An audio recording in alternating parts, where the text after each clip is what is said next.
We provide you the platform to turn your dreams into reality. Give wings to your aspirations with KR Mangalam University. High court के जज यशवंत वर्मा मुश्किलों में हैं। केंद्र सरकार उनके खिलाफ संसद में महाभियोग चलाने की तैयारी कर रही है।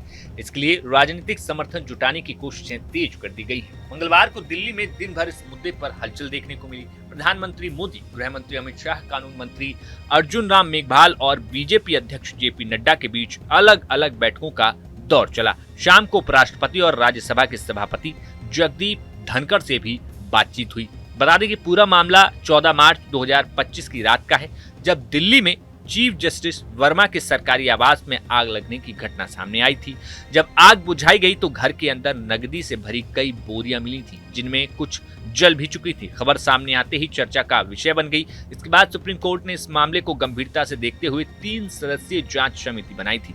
इस जांच टीम में पंजाब और हरियाणा हाईकोर्ट के चीफ जस्टिस शील नागू, हिमाचल प्रदेश के हाईकोर्ट के जस्टिस GS संधावालिया और कर्नाटक हाईकोर्ट के जज अनु शिवरामन शामिल थे। इस टीम ने करीब 43 दिन तक जांच की और 4 मई को अपनी रिपोर्ट तत्कालीन मुख्य न्यायाधीश को सौंप दी।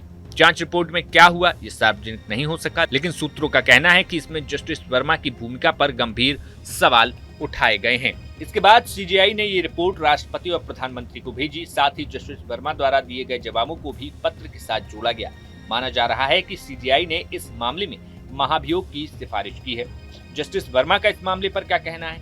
दरअसल जस्टिस वर्मा ने इन पूरे मामलों को बेबुनियाद बताया। उन्होंने कहा कि ये एक साजिश है और उन्हें अपने घर में मिली नकदी के बारे में कोई जानकारी नहीं है। इसके बावजूद दिल्ली हाई कोर्ट ने 24 मार्च को उनके सभी न्यायिक कार्य वापस ले लिए थे और उन्हें इलाहाबाद हाई कोर्ट भेज दिया था, जहां अभी उन्हें कोई काम नहीं दिया गया है। तो वहीं महाभियोग लाने को लेकर सरकारी सूत्रों का कहना है कि संसद का मानसून सत्र जुलाई के तीसरे सप्ताह में शुरू हो सकता है। उसी सत्र में ये प्रस्ताव लाया जा सकता है। संसद में किसी जज के खिलाफ महाभियोग चलाने के लिए कुछ नियम होते हैं। राज्यसभा में कम से कम 50 सांसदों और लोकसभा में 100 सांसदों के दस्तखत से ये प्रस्ताव स्वीकार किया जाता है। इसके बाद ये पहले एक सदन में पास होता है, फिर दूसरे सदन में रखा जाता है। दोनों सदनों में 2/3 बहुमत से पास होने पर यह प्रस्ताव मान्य माना जाता है। इस प्रक्रिया के तहत पहले जज को इस्तीफा देने का मौका दिया जाता है और अगर वह इस्तीफा नहीं देते हैं तो संसद में महाभियोग प्रस्ताव लाया जाता है। इससे पहले भी बता दें कि इतिहास में 2 बार जजों के खिलाफ महाभियोग का प्रस्ताव लाया गया। 1993 में सुप्रीम कोर्ट के जज V रामास्वामी पर और 2011 में कलकत्ता हाईकोर्ट के जज सौमित्र सेन पर यह लाया गया था। दोनों मामलों में प्रस्ताव पास नहीं हो सका क्योंकि एक ने इस्तीफा दे दिया और दूसरे मामले में समर्थन नहीं मिल पाया था। राजनीतिक तैयारी फिलहाल सरकार ने पूरी कर ली है। संसदीय कार्य मंत्री किरेन रिजिजू ने अलग अलग दलों के नेताओं से बातचीत शुरू की है ताकि महाभियोग प्रस्ताव को सर्वदलीय समर्थन मिल सके। सरकार का मानना है कि ये कदम न्यायपालिका में पारदर्शिता और जवाबदेही को मजबूत करेगा। फिलहाल अब ये देखना दिलचस्प होगा कि संसद में इस संवेदनशील मुद्दे पर क्या रुख अपनाया जाता है और क्या जस्टिस वर्मा पर कार्रवाई आगे बढ़ती है या फिर नहीं।